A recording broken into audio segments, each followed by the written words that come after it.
students, myself Pari Goyal. I hope you all are fine. So in this video we continue the chapter 7 aggregate demand and its related concepts from macroeconomics of class 12th. So आज की video में हम discuss करने वाले हैं हमारा consumption function का topic, और जिन भी स्टूडेंट्स ने पहले के पार्ट्स नहीं देखे वो पहले के पार्ट जरूर देख लें, लिंक आपको डिस्क्रिप्शन में मिल जाएगा. So without wasting a time let's start the video. First question arise होता है कि कंजम्पशन फंक्शन क्या होता है. तो it refers to the functional relationship between the consumption and the national income. ये जो कंजम्पशन फंक्शन होता है ये हमें रिप्रेजेंट करता है एक फंक्शनल रिलेशनशिप हमारी कंजम्पशन और नेशनल इनकम के बीच में. अब सभी स्टूडेंट्स कंफ्यूज होंगे कि मैंने क्या बोल दिया. सो इन सिंपल लैंग्वेज हम ये कह सकते हैं कि जो हमारा कंजम्पशन फंक्शन है हमको ये बताता है कि हम हमारी गिवन इनकम का कितना ज़्यादा कंज्यूम कर सकते हैं. कि आपकी कोई इनकम है, डिफरेंट डिफरेंट लेवल्स पे हमारी इनकम होती है, तो उस लेवल पे हम कितना कितना कंज्यूम कर सकते हैं. फॉर एग्जाम्पल मान लो कि हमारी इनकम 100 है, तो इन 100 इनकम पे हम कितना कंज्यूम कर सकते हैं. 50. 200 है तो 60 कंज्यूम कर सकते हैं. 300 इनकम है तो 70 कंज्यूम कर सकते हैं, लाइक दैट. सो स्टूडेंट्स, आपको कंजम्पशन फंक्शन के बारे में 3 बातें जो हैं वो याद रखनी है. पहली बात तो ये कि ये रिप्रेजेंट करता है, जो कंजम्पशन फंक्शन है वो रिप्रेजेंट करता है हाउस होल्ड की विलिंगनेस कि वो कितना ज़्यादा कंज्यूम कर सकता है अपनी गिवन इनकम में. दूसरी बात ये कि जो कंजम्पशन लेवल होता है वो शो करता है different different level of income कि मतलब देखना पड़ेगा कि different different levels of income पे हम कितना कितना कंज्यूम कर सकते हैं. और तीसरी बात ये कि साइकोलॉजिकल कंसेप्ट्स पर क्या करता है, बेस्ड होता है. मतलब कि हमारा जो कंजम्पशन फंक्शन है साइकोलॉजिकल कंसेप्ट्स पे इन्फ्लुएंस्ड होता है, क्योंकि इसमें हमारी कंज्यूमर की प्रेफरेंसेस भी आ जाती है, उसकी हैबिट्स भी आ जाती है.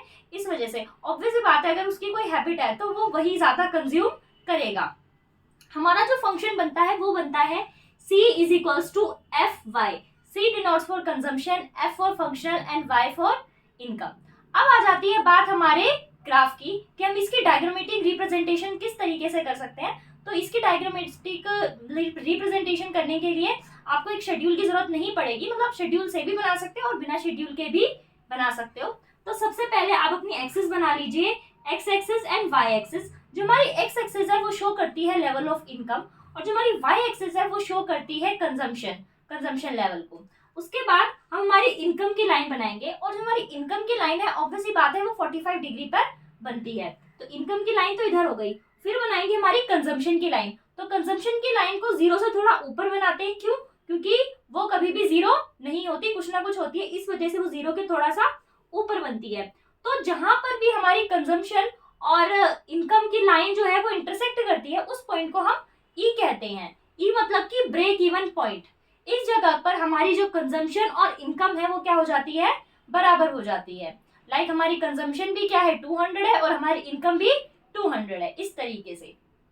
और इस जगह पर 0 सेविंग होती है, किसी भी टाइप की कोई भी सेविंग नहीं होती है. ऑब्वियसली बात है हम हमारी गिवन इनकम को या तो कंज्यूम कर सकते हैं या फिर सेविंग कर सकते हैं. तो ऑब्वियसली बात है अगर इधर हमने बिल्कुल मतलब दोनों बराबर आ गई, जितनी हमारी इनकम है उतनी हमने कंजम्पशन कर ली, तो ऑब्वियसली बात है हमारी जो सेविंग हो गई वो क्या हो गई, 0 हो गई.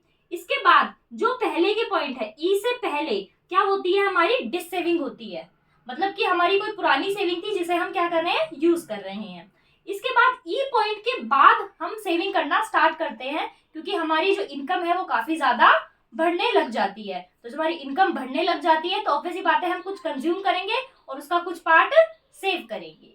सो अब हम इस अपने ग्राफ को क्या कर लेते हैं, डिस्कस कर लेते हैं पॉइंट्स में. स्टूडेंट्स, अगर आप बोर्ड एग्जाम में ग्राफ बनाकर आते हो तो आप उसको एक्सप्लेन भी करो, क्योंकि अगर आप उसको एक्सप्लेन नहीं करोगे तो आपको मार्क्स नहीं मिलेंगे. सिर्फ ग्राफ बनाने के मार्क्स नहीं मिलते, ग्राफ को एक्सप्लेन भी करना पड़ता है.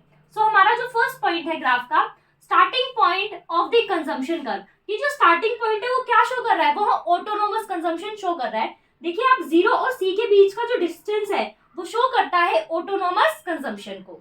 ओके, तो हमारा जो स्टार्टिंग पॉइंट है कंजम्पशन कर्व का वो हमें ऑटोनोमस कंजम्पशन को रिप्रेजेंट करता है.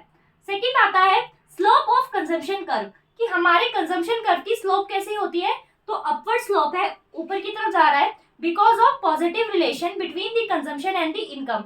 कि दोनों के बीच में पॉजिटिव रिलेशन है कि अगर हमारी इनकम बढ़ेगी तो हमारी कंजम्पशन भी बढ़ेगी. स्टूडेंट्स, एक बात और याद रखना कि जो कंजम्पशन होती है वो बढ़ रही है बट थोड़ा धीरे धीरे बढ़ेगी, और लेकिन हमारी जो इनकम है वो ज्यादा बढ़ती है. यानी कि अगर मैं कंपेयर करूं दोनों को, दोनों ही इंक्रीज हो रही है बट जो रेट होता है वो इनकम बढ़ने का वो ज्यादा तेज होता है, और जो कंजम्पशन का रेट होता है बढ़ने का वो थोड़ा सा स्लो होता है, क्योंकि हम फिर अपने क्या करने लग जाते हैं, हमारी इनकम बहुत ज्यादा हो जाती है तो हम कंज्यूम तो उतना ही करते हैं लेकिन कुछ पार्ट सेव करना भी स्टार्ट कर देते हैं। थर्ड पॉइंट आता है income is less than the consumption. Starting में देखा जहाँ पर डिससेविंग हो रही है, इधर क्या हमारी इनकम कम है हमारी कंजम्पशन से। उसके बाद आ जाता है हमारा ब्रेक इवन पॉइंट, जिसे हमने डिस्कस कर लिया कि यहाँ पर हमारी जो कंजम्पशन और इनकम है वो बराबर हो जाती है। फिर फिफ्थ पॉइंट आता है income is more than consumption, income हमारी क्या होने लग गई, अब ज्यादा होने लग गई हमारी कंजम्पशन से, तो इस जगह हम क्या करने लग जाते हैं, सेविंग करने लग जाते हैं। सो इतना सा ही ये टॉपिक था कंजम्पशन फंक्शन का। इसके बाद जो टॉपिक है वो है हमारा types of propensity to consume, जिसे हम नेक्स्ट वीडियो में कवर करेंगे। तो स्टूडेंट्स आप अपने डाउट कमेंट सेक्शन में पूछ सकते हैं, और वीडियो पसंद आए तो वीडियो को लाइक करें, ज्यादा से ज्यादा शेयर करें और चैनल को सब्सक्राइब करना ना भूलें। मिलते हैं नेक्स्ट वीडियो में, तब तक के लिए bye bye and take care.